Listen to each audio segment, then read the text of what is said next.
Hey, what's going on? Welcome back to the channel for another video. So in the last few days, I've been seeing videos pop up as well as a few articles saying that the Canon R7 Mark II is in the production pipeline. But before we get too far into it, become friends with that like button and subscribe if you're new. Let's jump in and dissect this.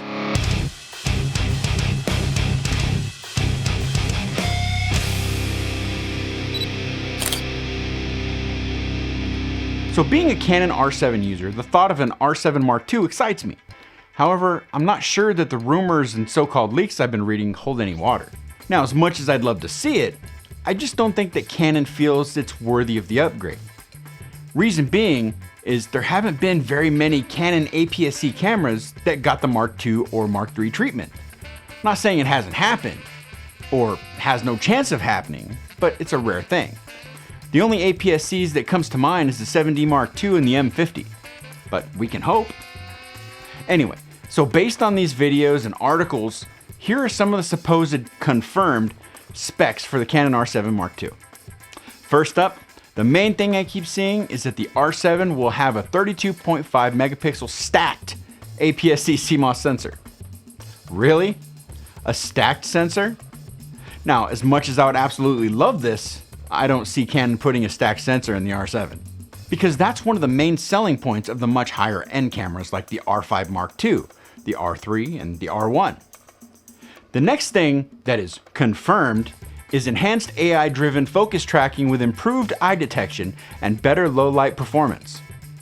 Again, yeah, that would be nice, but we're talking R5 Mark II performance. I just don't see it. Maybe I'm missing something, but who knows? The next leaked spec is supposedly higher frame rates in electronic shutter maxing out at 45 frames per second. Now, if Canon decided to give us a stacked sensor in the R7, this would make sense, but why would Canon not only add the stacked sensor, but also give us shooting speeds that rival the R1? I know people are hopeful, but let's be realistic here. And then there's the supposed video spec leaks. Video recording in C-Log 3 with speeds up to 4K 120 with 10-bit 4:2:2. Other leaks include improved weather sealing, a higher resolution flip screen, and faster and more responsive touchscreen. I mean, with specs like these, who would need any other camera? This would kill everything from the R6 to the R1. These specs are not realistic at all.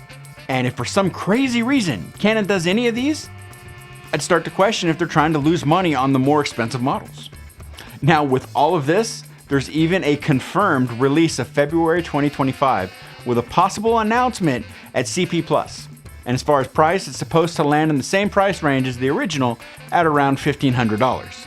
So you're telling me for $1,500, we get a camera that stands side by side with the R5 Mark II, as well as the R3 and the R1, completely destroying the R6 Mark II. Sounds great, doesn't it?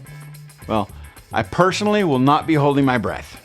As great as all of those specs sound, it just doesn't make sense. Not unless Canon has some amazing tech coming very soon.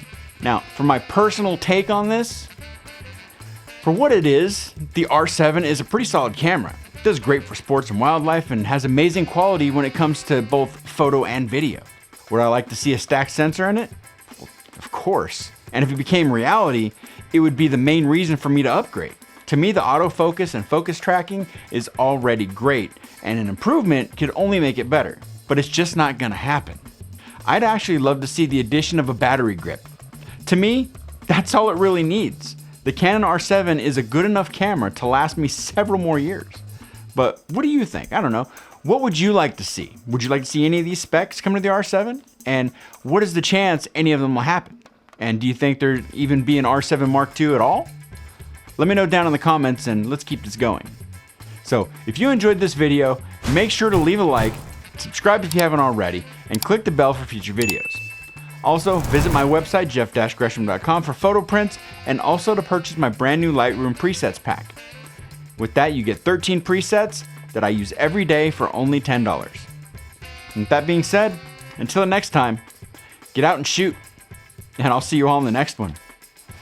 Yeah, with an R7 Mark II. You're right. Bye.